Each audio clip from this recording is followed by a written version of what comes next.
আসসালামু আলাইকুম রহমতুল্লাহি ওয়া বারাকাতুহু ইন্নাল হামদালিল্লাহ ওয়াসসালাতু ওয়াসসালামু আলা রাসূলিল্লাহি আম্মা বা'দ। সম্মানিত সুধীবৃন্দ, আজকে এই ভিডিওতে আমরা আলোচনা করব যে কোনো মানুষের পাগলামি দূর করার দোয়া। অনেকেই বলবেন, হুজুর পাগল কি আর ভালো হয়? আল্লাহর কোরআনের এই আয়াত অনুযায়ী আমল করলে আল্লাহ পাক যদি দয়া করেন পাগলও ভালো হবে। তবে আল্লাহর উপর ইয়াকিন রাখতে হবে।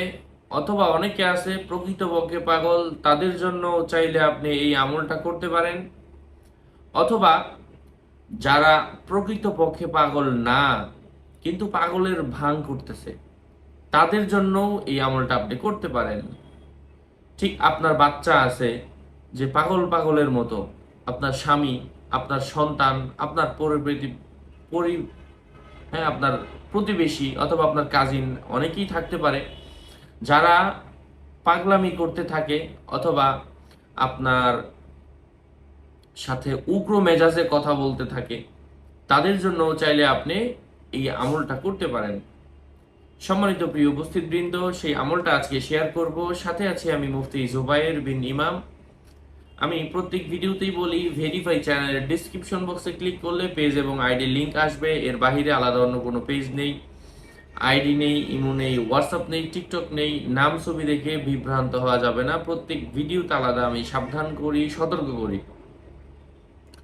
বারবার বলার পরেও সাবধান না হলে এর দায়ভার আমি নিচ্ছি না। আমি বলছি নিজে করুন, কারো কাছে যেতে হচ্ছে না, হ্যাঁ, কোনো খরচ করতে হচ্ছে না। সূরা জিনের প্রথম 10 আয়াত, আবারও বলছি সূরাতু আল জিন এর প্রথম 10 আয়াত আপনি 11 বার পাঠ করবেন। কুরআনুল কারীমের মধ্যে একটা সূরা আছে, সূরার নাম সূরাতুল জিন। এই সূরার প্রথম 10 আয়াত 11 বার পাঠ করে 60টি কূপের পানির উপর ফুঁক দিয়ে রোগীকে পান করাবেন। ইনশাআল্লাহ ভালো হয়ে যাবে। এটি অনেক পরীক্ষিত আমল।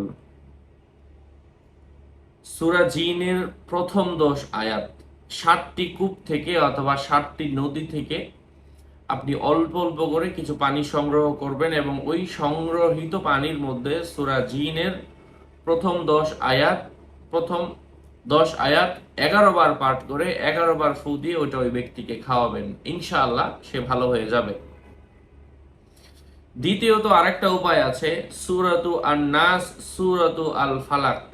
সূরা নাস 11 বার, সূরা ফালাকও 11 বার। ঠিক আগেরটার সাথে এটা মিলাবেন না। ঠিক আরেকটা কৌটার মধ্যে, আরেকটা পাত্রের মধ্যে, আরেকটা বোতলের মধ্যে আরো 7টা জায়গার আলাদা আলাদা 7টা কূপ, 7টা পুকুর, 7টা নদী, 7টা খাল, 7টা বিল, 7টা জায়গা থেকে আলাদা আলাদা পানি সংগ্রহ করবেন। এবং আলাদা পানি সংগ্রহ করার পরে সূরাত আন-নাস 11 বার পাঠ করে 11 বার ফু দিবেন, সূরাত আল ফালাক 11 বার করে 11 বার ফু দিবেন এবং কোনো রোগী যদি থেকে থাকে এমন পাগলামি করে তাকে খাওয়াবেন।